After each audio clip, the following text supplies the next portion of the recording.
전 세계가 주목했습니다. 독일의 유명 베를린 대학 심리학 교수가 동아시아 3개국을 돌며 포착한 충격적 영상이 독일 전역을 뒤흔들고 있기 때문인데요. 베를린 TV에서 방영된 글로벌 시민의식 교육 다큐멘터리가 SNS를 통해 퍼지면서 전 세계 네티즌들이 경악을 금치 못하고 있습니다. 특히 한국의 한 장면이 방송된 후 시청자들은 이런 모습이 정말 가능한가요? 라는 반응을 쏟아내고 있죠. 더 놀라운 것은 촬영 현장에 있던 독일 스태프들이 그 순간을 지켜보며 눈물을 흘렸다는 사실. 심지어 이 다큐멘터리는 중국과 일본 측에도 큰 파장을 일으켰다고 합니다. 도대체 이 독일 교수와 다큐멘터리 팀은 중국, 일본, 그리고 한국에서 무엇을 발견했길래 이토록 큰 반향을 불러일으켰을까요? 그리고 왜 한국의 장면이 특별히 주목받고 있는 걸까요? 지금부터 그 충격적인 이야기 속으로 함께 들어가 보실까요? 시작하기 전에 구독과 좋아요 잊지 마세요. 여러분의 응원이 더 좋은 콘텐츠의 원동력입니다. 안녕하세요. 저는 이사벨라 크라우스입니다. 베를린 대학에서 30년간 심리상담학 교수로 일했죠. 학생들은 저를 냉철한 교수라고 불렀습니다. 언제나 논리적이고 체계적인 교육을 추구했으니까요. 그게 자랑이었습니다. 하지만 이제는 모든 게 다르게 느껴져요. 은퇴한 지 1년 제 아파트는 너무 조용합니다. 벽에 걸린 학위증과 상장들이 저를 내려다보고 있죠. 창밖으로는 베를린의 회색빛 하늘만 보입니다. 마치 제 마음처럼 무겁고 어두워요. 오늘 아침 제 마지막 제자였던 루카 슈타이너에게서 연락이 왔습니다. 그는 이제 다큐멘터리 영상작가가 되었더군요. 카페에서 만나자고 했죠. 솔직히 반가웠어요. 요즘 찾아오는 사람이 거의 없으니까요. 교수님, 은퇴 후 어떻게 지내세요? 루카는 커피를 건네며 물었습니다. 그의 눈빛은 여전히 예전처럼 호기심으로 가득했어요. 꽤 평화롭게 지내고 있어. 책도 읽고 산책도 하고. 하지만 루카는 금방 알아챘습니다. 학생 때부터 그는 사람의 감정을 읽는 데 탁월했죠. 안나와는 연락하세요? 딸 이름을 들었을 때 가슴이 아팠어요. 루카에게 안나와 3년째 연락이 없다고 말했습니다. 그가 무슨 일이 있었는지 물었을 때 저는 깊게 한숨을 내쉬었어요. 대학 전공 문제였습니다. 안나는 예술을 공부하고 싶어 했지만 제가 반대했죠. 결국 심리학과에 진학했다가 1년 만에 자퇴했습니다. 마지막에 남긴 말이 엄마는 항상 정답만 알려줬지 내 마음은 듣지 않았어였어요. 그 후로 연락이 끊겼습니다. 루카는 잠시 침묵했습니다. 그러더니 가방에서 서류 하나를 꺼냈어요. 교수님, 새 프로젝트가 있어요. 글로벌 시민의식 교육에 관한 다큐멘터리입니다. 중국, 일본 같은 동아시아 국가들에서 아이들이 어떻게 배려와 공감을 배우는지 촬영할 거예요. 흥미가 생겼습니다. 그게 어떤 프로젝트인지 더 자세히 설명해 줄래요? 교수님께서 함께 해주셨으면 합니다. 교육심리학 전문가로서 아이들을 관찰하고 분석해 주세요. 창밖을 바라보며 생각했어요. 30년간 강의실에서 이론만 가르쳤습니다. 하지만 정작 제 딸의 마음은 이해하지 못했죠.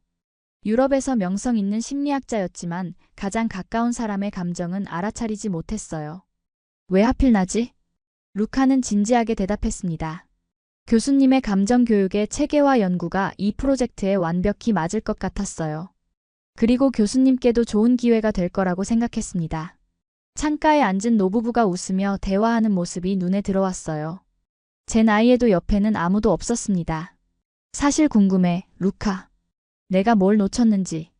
머리로는 이해했지만 가슴으로는 느끼지 못했던 것이 무엇인지 말이야. 루카의 얼굴에 미소가 번졌어요. 그럼 함께 하시겠어요? 고개를 끄덕였습니다. 그래, 가보자. 어쩌면 이 나이에 새로운 것을 배울 수 있을지도 모르지. 집으로 돌아와 오랫동안 사용하지 않았던 여행 가방을 꺼냈어요. 옷을 정리하다가 안나와 찍은 사진 한 장을 발견했습니다. 대학 입학식 날이었죠. 웃고 있었지만 그 눈에는 슬픔이 담겨 있었어요. 어떻게 그때 알아차리지 못했을까요? 사진을 가방에 넣었습니다. 이번 여행은 단순한 학술 탐사가 아닐지도 모르겠다는 생각이 들었어요. 어쩌면 잃어버린 무언가를 찾는 여정이 될지도 모릅니다. 베이징에 도착했을 때 첫 느낌은 압도적이었습니다. 거대한 빌딩들, 넓은 도로, 끝없이 이어지는 인파. 모든 것이 규모감 있게 느껴졌죠. 루카와 함께 공항에서 나오는 순간부터 이 도시의 속도감에 놀랐어요. 택시를 타고 호텔로 가는 길, 창밖으로 본 베이징은 마치 멈추지 않는 기계 같았습니다.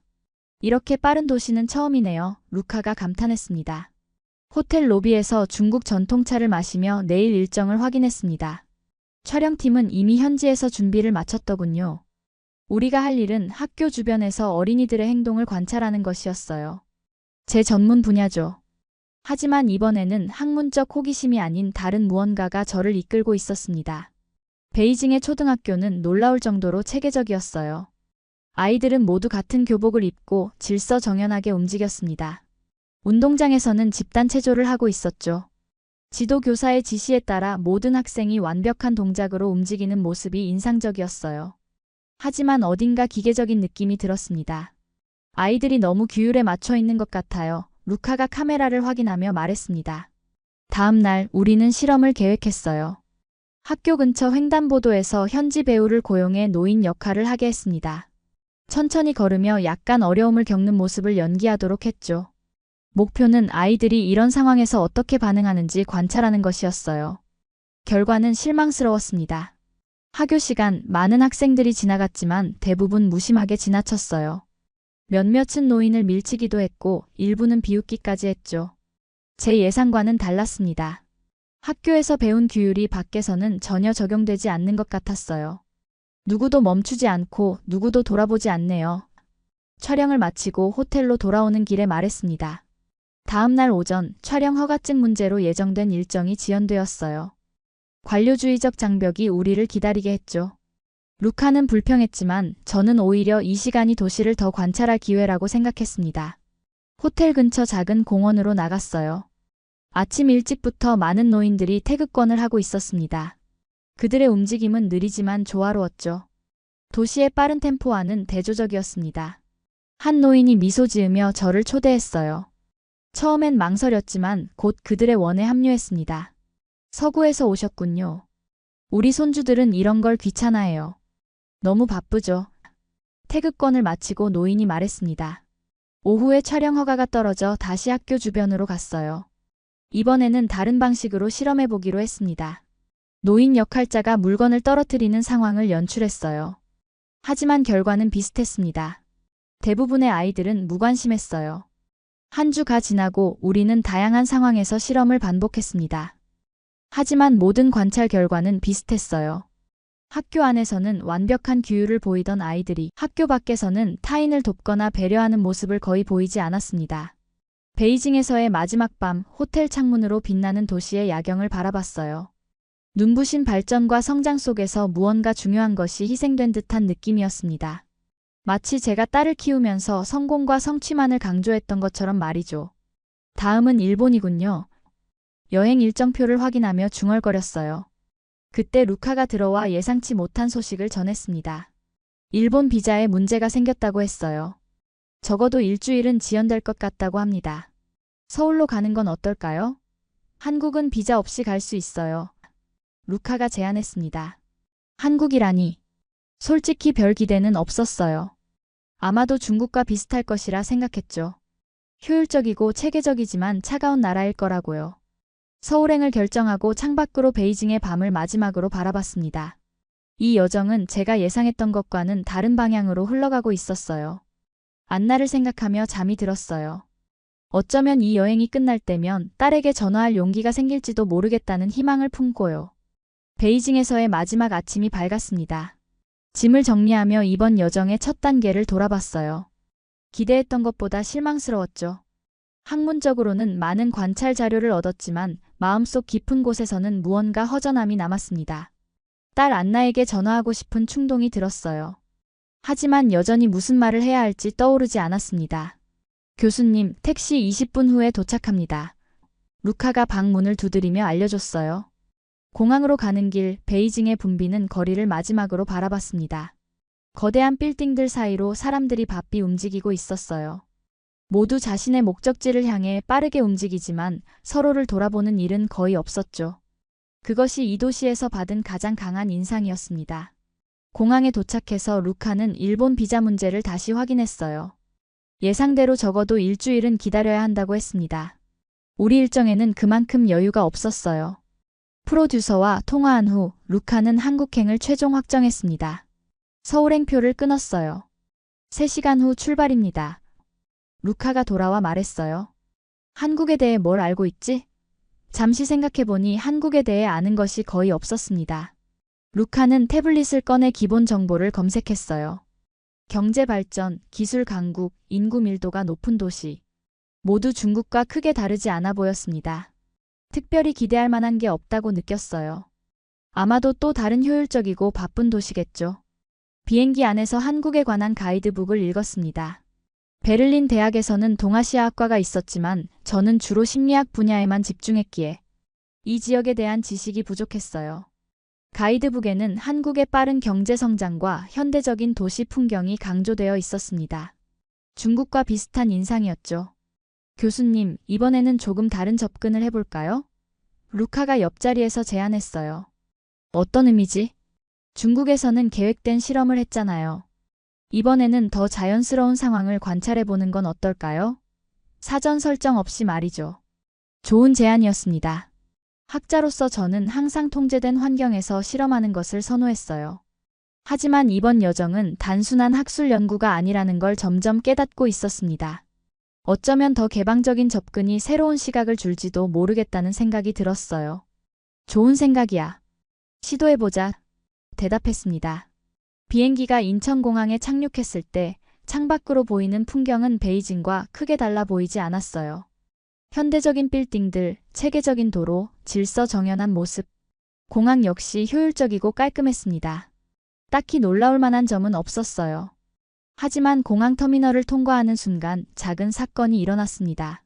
루카가 무거운 장비 가방을 옮기다가 넘어져 카메라 장비가 바닥에 흩어졌어요. 베이징이었다면 사람들이 그냥 지나쳤을 거라고 생각했습니다. 하지만 여기서는 달랐죠. 즉시 3명의 한국인이 달려와 장비를 모으는 것을 도왔습니다.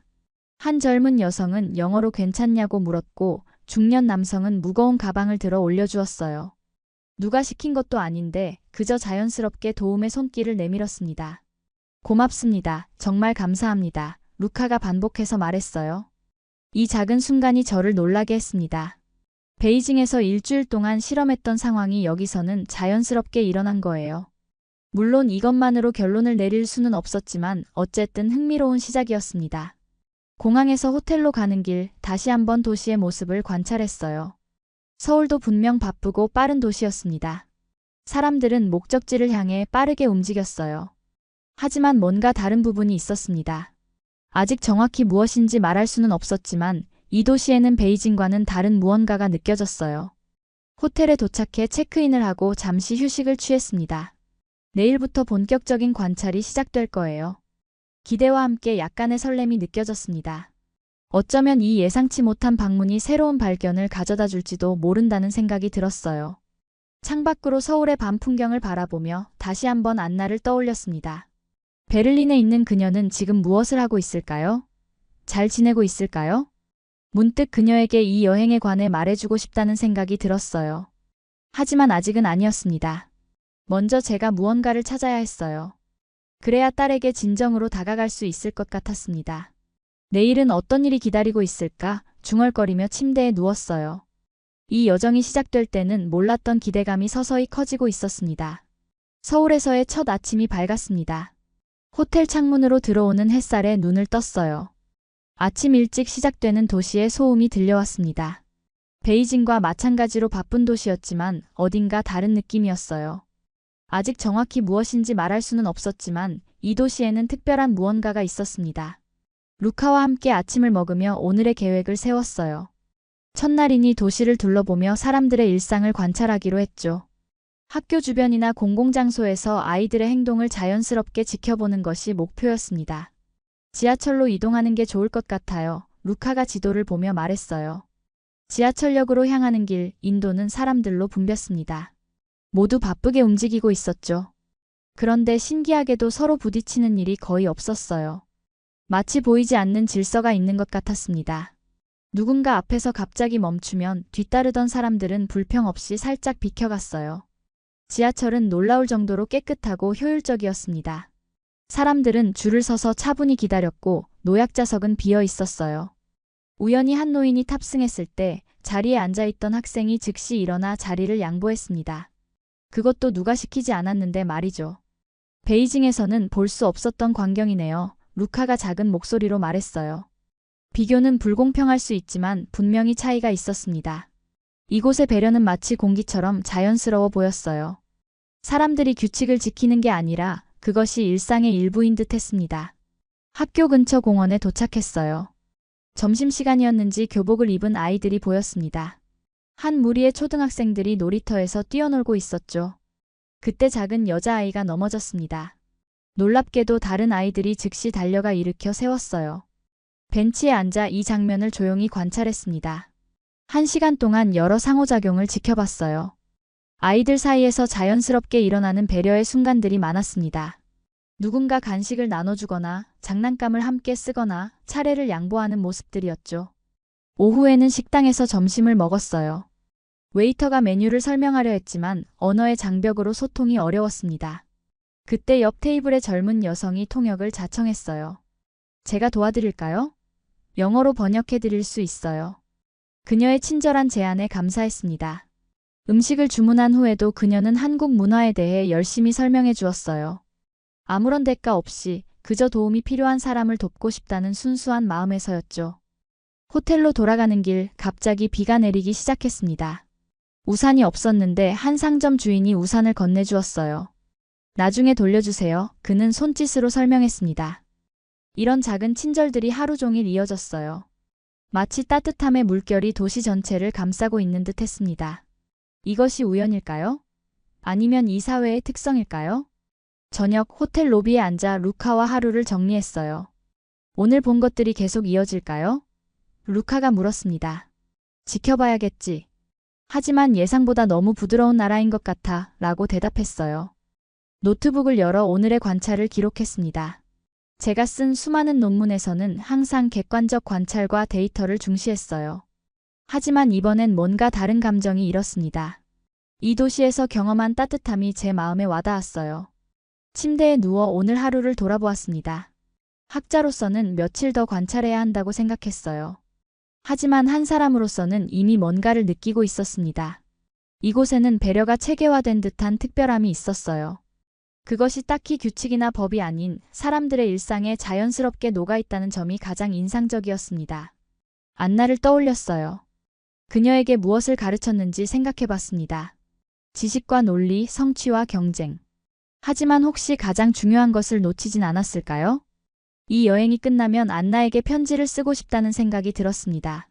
아직은 무슨 말을 할지 확실하지 않았지만 조금씩 그 윤곽이 그려지기 시작했어요. 서울에서의 일주일은 예상보다 훨씬 흥미로웠습니다. 작은 친절과 따뜻한 배려들이 일상에 녹아있는 도시였어요. 그곳에서 많은 것을 배웠지만 아직 여정은 계속되어야 했습니다. 루카가 일본 비자 문제가 해결되었다는 소식을 전해왔어요. 내일 도쿄로 출발할 수 있습니다. 루카가 말했습니다. 솔직히 서울을 떠나기 아쉬웠어요. 하지만 일본을 방문하는 것은 이 프로젝트의 원래 계획이었고 학자로서 다양한 문화를 비교하는 것이 중요했습니다. 짐을 정리하며 서울에서의 경험을 정리해봤어요. 이곳에서 본 것들은 제 예상을 완전히 뒤엎었습니다. 다음 날 아침 도쿄행 비행기에 올랐어요. 창문 밖으로 서울의 풍경이 작아지는 것을 바라보며 묘한 감정이 들었습니다. 불과 일주일 전만 해도 이 도시에 대해 아무런 기대가 없었는데 지금은 마치 오래된 친구를 떠나보내는 것 같았어요. 하네다 공항에 도착했습니다. 일본에 발을 딛는 순간 그 정돈된 분위기가 느껴졌어요. 모든 것이 완벽하게 정리되어 있었습니다. 공항 직원들은 깊게 인사하며 정중하게 안내했죠. 그 모습이 인상적이었어요. 호텔로 가는 길, 도쿄의 거리는 놀라울 정도로 깨끗했습니다. 사람들은 질서 있게 움직였고 모든 것이 규칙적으로 돌아가는 듯 했어요. 겉으로 보기에 서울과 비슷해 보였지만 뭔가 다른 느낌이 있었습니다. 일본은 정말 체계적이네요. 택시 안에서 루카가 말했어요. 다음 날부터 본격적인 관찰이 시작되었습니다. 도쿄의 초등학교 근처로 가서 서울과 베이징에서 했던 것과 같은 방식으로 아이들의 행동을 관찰했어요. 학교 건물은 질서정연했고 아이들은 깔끔한 교복을 입고 있었습니다. 우리는 노인 역할 배우를 다시 고용했어요. 이번에는 횡단보도에서 천천히 걸으며 약간 어려움을 겪는 상황을 연출했습니다. 학생들의 반응을 지켜봤어요. 결과는 흥미로웠습니다. 도쿄의 아이들은 베이징에서처럼 노인을 밀치거나 비웃지 않았어요. 그러나 서울에서와 달리 직접 도움을 주지도 않았습니다. 대부분은 조용히 비켜서서 노인이 지나가기를 기다렸어요. 예의는 갖추고 있었지만 적극적으로 손을 내밀지는 않았습니다. 이 나라는 질서는 있는데 온기는 느껴지지 않아요. 루카가 영상을 확인하며 말했습니다. 며칠 동안 다양한 장소에서 관찰을 계속했어요. 공원, 지하철역, 쇼핑몰 등에서 비슷한 패턴이 반복되었습니다. 일본 사회는 높은 수준의 예의와 질서를 갖추고 있었지만 서울에서 느꼈던 자발적인 따뜻함은 찾기 어려웠어요. 한 초등학교 선생님과 인터뷰할 기회가 있었습니다. 통역사를 통해 교육 방식에 대해 물었어요. 우리는 아이들에게 사회적 규범을 가르칩니다. 상대방에게 폐를 끼치지 않는 것이 중요해요. 그의 말이 인상적이었습니다. 폐를 끼치지 않는 것과 적극적으로 돕는 것은 미묘하지만 중요한 차이가 있었어요. 전자는 소극적인 행동이고 후자는 적극적인 행동입니다. 일본의 교육은 전자에 중점을 두는 듯 했어요. 호텔로 돌아와 오늘의 관찰을 정리했습니다. 세 나라를 비교하니 흥미로운 패턴이 보였어요. 베이징에서는 규율과 성취가 강조되었지만 타인에 대한 배려는 부족했습니다. 도쿄에서는 예의와 질서가 중시되었지만 거리감이 느껴졌어요. 서울에서는 규율과 배려가 자연스럽게 공존하는 듯 했습니다. 창밖으로 보이는 도쿄의 밤 풍경을 바라보며 생각에 잠겼어요.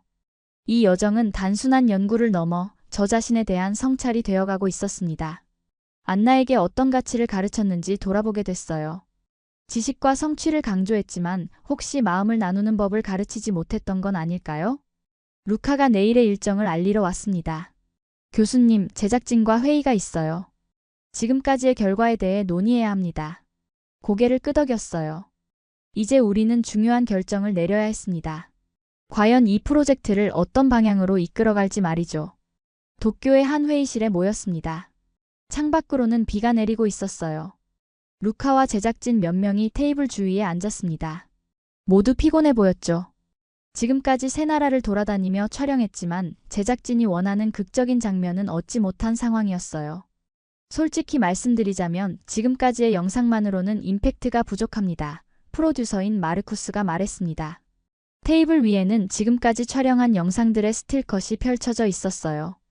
베이징에서는 무관심한 아이들, 도쿄에서는 예의 바르지만 거리감 있는 반응들, 그리고 서울에서의 몇 가지 따뜻한 장면들. 하지만 마르쿠스가 말한 대로 전체적으로 강렬한 인상을 주기에는 부족해 보였습니다. 다른 제작진이 더 강한 반전이 필요하다고 했어요. 시청자들이 감동할 수 있는 장면이 필요하다고 강조했습니다. 분위기가 무거워졌어요. 이 프로젝트에 모두가 많은 시간과 노력을 투자했는데 원하는 결과를 얻지 못하고 있었습니다. 루카도 고민에 빠진 표정이었어요. 한 가지 제안이 있습니다. 조연출인 토마스가 조심스럽게 말했어요. 아이들에게 미리 상황을 알려주는 건 어떨까요? 순간 회의실이 조용해졌습니다. 그의 말은 결국 영상을 조작하자는 의미였죠. 학자로서 그리고 평생 진실과 객관성을 추구해온 사람으로서 저는 충격을 받았어요. 그건 사실상 거짓말을 하는 겁니다. 제가 단호하게 말했어요. 토마스는 이것이 다큐멘터리 제작의 현실이라며 변명했습니다. 그의 말에 잠시 생각에 빠졌어요. 제 학술 경력 동안 한 번도 데이터를 조작한 적은 없었습니다. 하지만 이것은 학술 연구가 아닌 다큐멘터리였죠. 그때 문득 안나와의 마지막 대화가 떠올랐습니다. 엄마는 항상 정답만 알려줬지 내 마음은 듣지 않았어. 그녀의 말이 지금의 상황과 묘하게 겹쳐졌어요. 그런 교육을 해왔던 내가 지금 가장 후회되는 건 딸의 마음을 진심으로 들으려 하지 않았던 거예요. 이번엔 진심을 그냥 담을 거예요. 루카가 갑자기 자리에서 일어났어요. 우린 한국에 다시 가야 해요. 거기서 시작됐잖아요. 제작진들은 의심스러운 표정이었지만 루카의 확신에 찬 모습에 점차 설득되는 듯 했습니다. 결국 마르쿠스가 동의했어요. 서울로 돌아가기로 했지만 이번이 마지막 기회라고 강조했습니다. 회의가 끝나고 호텔 방으로 돌아오는 길 루카가 제게 다가왔어요. 그는 제 결정이 자랑스럽다며 쉽지 않은 선택이었을 것이라고 말했습니다. 저는 이 여행이 저를 변화시키고 있다고 답했어요. 베이징의 차가운 효율성, 도쿄의 정중한 거리감, 그리고 서울의 따뜻함이 제게 무언가를 가르쳐주고 있습니다. 방으로 돌아와 창밖을 바라봤습니다. 내일 우리는 다시 서울로 향합니다. 이번에는 더 깊이 들여다볼 거예요. 진실을 찾아서요. 조작된 감동이 아닌 진짜 마음을 담은 이야기를 찾기 위해서. 다시 서울의 공기를 마시는 기분이 이상했습니다. 마치 오래된 친구를 다시 만난 것 같은 느낌이었어요. 호텔에 짐을 풀고 루카와 함께 작전 회의를 했습니다. 이번에는 좀 더 체계적으로 접근하기로 했죠. 초등학교 근처에서 다시 시도해볼까요? 루카가 지도를 펼치며 물었어요. 저는 고개를 끄덕였습니다. 이번이 마지막 기회였으니 신중하게 계획을 세워야 했어요. 베이징과 도쿄에서의 경험을 토대로 우리는 좀 더 자연스러운 실험을 구상했습니다. 노인 역할 배우에게 횡단보도에서 약간 버벅거리는 연기를 부탁했죠. 너무 과장되지 않게 정말 도움이 필요해 보이는 정도로만요. 다음 날 아침 서울의 한 초등학교 근처로 향했습니다. 봄이 시작되는 계절이었어요. 벚꽃이 피기 시작한 가로수 아래로 교복을 입은 아이들이 등교하고 있었습니다. 모두 활기차 보였죠. 촬영 장비는 최대한 눈에 띄지 않게 설치했어요. 루카는 멀리서 카메라를 조작하고 다른 스태프들은 평범한 행인처럼 주변에 위치했습니다. 모든 준비가 끝났어요. 준비됐나요? 통신기로 루카에게 물었습니다. 네, 시작하세요. 노인 역할의 배우가 횡단보도 앞에 서서 신호를 기다리기 시작했어요. 신호가 바뀌자 그는 천천히 걷기 시작했지만 도중에 약간 비틀거렸습니다. 너무 과장되지 않은 아주 자연스러운 연기였어요. 그때였습니다. 교복을 입은 3명의 초등학생이 즉시 그에게 다가갔어요. 괜찮으세요? 도와드릴게요. 한 여학생이 말했습니다. 아이들은 자연스럽게 노인의 팔을 잡아 부축했습니다. 모두 10살 정도로 보였어요. 그들의 행동은 전혀 망설임이 없었습니다. 마치 평소에 자주 하는 일인 것처럼 자연스러웠죠. 저는 숨죽여 지켜봤어요. 베이징에서는 아무도 도와주지 않았고 도쿄에서는 예의를 갖추되 거리를 두었습니다. 하지만 여기 서울에서는 아이들이 즉각적으로 도움의 손길을 내밀었어요. 실험을 조금 더 진행하기로 했습니다. 계획대로 배우는 횡단보도 중간에서 넘어졌어요. 가볍게 넘어진 것뿐이었지만 반응은 더욱 놀라웠습니다. 주변에 있던 아이들이 순식간에 모여들었어요. 한 아이는 119에 신고하겠다고 했고 다른 아이는 노인의 짐을 챙겼습니다. 또 다른 아이들은 주변 어른들에게 도움을 요청했어요.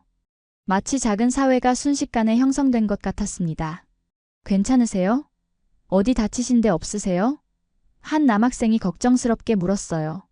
배우가 괜찮다고 대답하자 아이들은 그가 완전히 일어날 때까지 곁을 지켰습니다. 심지어 그의 옷에 묻은 먼지까지 털어주었죠. 촬영을 마치고 루카와 만났습니다. 그의 얼굴에는 흥분과 감동이 가득했어요. 교수님, 이건 정말 놀라운 광경이었어요. 저도 동의했습니다. 아이들의 행동이 너무나 자연스럽고 즉각적이었다는 점이 가장 인상적이었어요. 마치 본능적으로 움직이는 것 같았습니다. 우리는 며칠 동안 다양한 장소에서 비슷한 실험을 반복했어요. 결과는 항상 같았습니다. 서울의 아이들은 어디서나 도움이 필요한 사람에게 손을 내밀었어요. 궁금증이 생겼습니다. 이런 행동이 어떻게 형성된 것일까요? 학교에서 특별한 교육을 받는 것일까요? 아니면 가정에서 배우는 것일까요? 기회가 있어 몇몇 아이들과 인터뷰를 할 수 있었습니다. 물론 실험에 참여했던 아이들이 아닌 다른 학교의 아이들이었어요. 어려움에 처한 사람을 보면 어떻게 해야 할까요? 제가 물었습니다. 도와드려야죠. 학교에서 배워요. 힘든 사람은 그냥 지나치면 안 돼요. 한 아이가 자랑스럽게 대답했어요. 다른 아이들도 비슷한 답변을 했습니다. 그들에게 이런 행동은 특별한 것이 아니라 일상의 일부였어요. 학교에서 배우고 부모님으로부터 보고 자란 자연스러운 태도였습니다. 저녁에 호텔로 돌아와 오늘의 관찰을 정리했어요. 이제 제가 진정으로 찾던 것을 발견한 듯 했습니다. 여기선 공감이 체계가 되었어요. 배려가 습관이에요. 루카에게 말했습니다. 루카는 동의했어요. 그는 지금까지 촬영한 영상을 편집하기 시작했습니다. 베이징, 도쿄, 그리고 서울의 대비가 선명하게 드러났어요. 창밖을 바라보며 생각에 잠겼습니다. 안나를 떠올렸어요. 제가 그녀에게 지식과 논리는 가르쳤지만 정작 중요한 것은 놓쳤던 것 같았습니다. 공감하는 법, 진심으로 듣는 법, 그리고 배려하는 마음. 이런 것들이 진정한 교육의 핵심이 아닐까요? 서울의 밤하늘을 바라보며 딸에게 전화해야겠다고 결심했습니다. 아직은 아니에요. 하지만 이 여행이 끝나면 제가 배운 것들을 그녀와 나누고 싶었습니다. 진심으로 그녀의 마음을 듣고 싶었어요. 베를린으로 돌아가는 비행기 안에서 창밖을 바라봤습니다. 구름 위로 펼쳐진 하늘이 새로운 시작을 알리는 것 같았어요. 지난 몇 주간의 여정이 제 마음속에서 맴돌았습니다. 베이징의 차가운 효율성, 도쿄의 정중한 거리감, 그리고 서울의 따뜻한 배려. 이 모든 경험이 저를 조금씩 변화시켰어요. 이 다큐멘터리가 많은 사람들에게 영감을 줄 거예요. 루카가 말했습니다. 베를린에 도착한 날, 익숙한 집의 고요함이 더 이상 공허하게 느껴지지 않았어요. 다음 날 아침 서재 책상에 앉아 종이와 펜을 꺼냈습니다. 안나에게 직접 손으로 쓴 편지를 보내고 싶었어요. 안나에게 3년이란 시간이 흘렀구나. 보고 싶었어. 한국에서 아이들이 배려하는 모습을 보며 깨달았단다.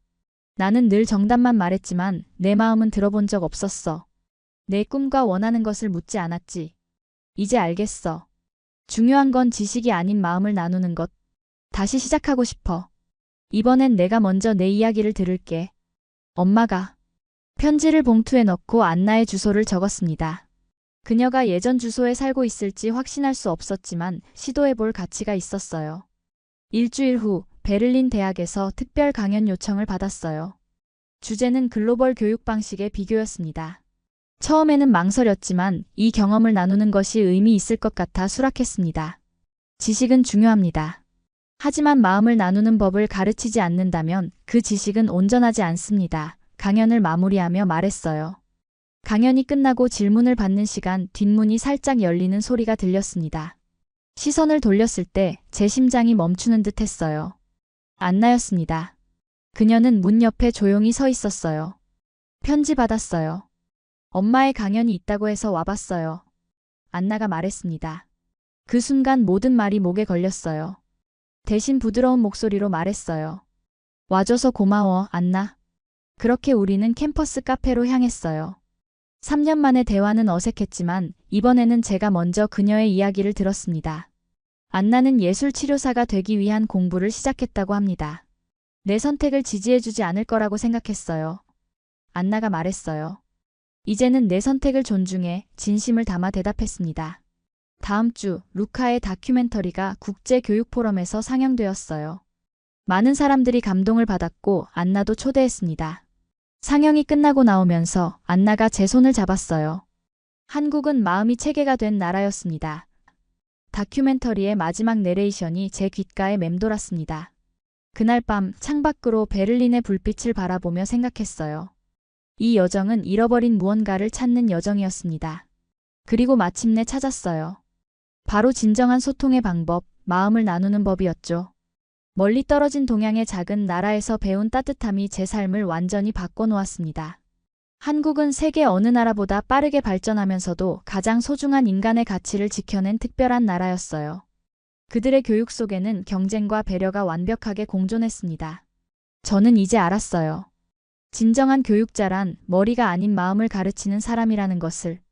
그리고 그 소중한 깨달음을 준 한국이라는 나라에 평생 감사할 것입니다. 오늘의 사연은 어떠셨나요? 이번 영상을 어떻게 생각하시는지 댓글로 의견을 남겨주시고 좋아요를 눌러주세요. 다음에도 더 흥미진진한 사연으로 찾아뵙겠습니다. 여러분의 사연 제작소 감동 나누기였습니다. 감사합니다.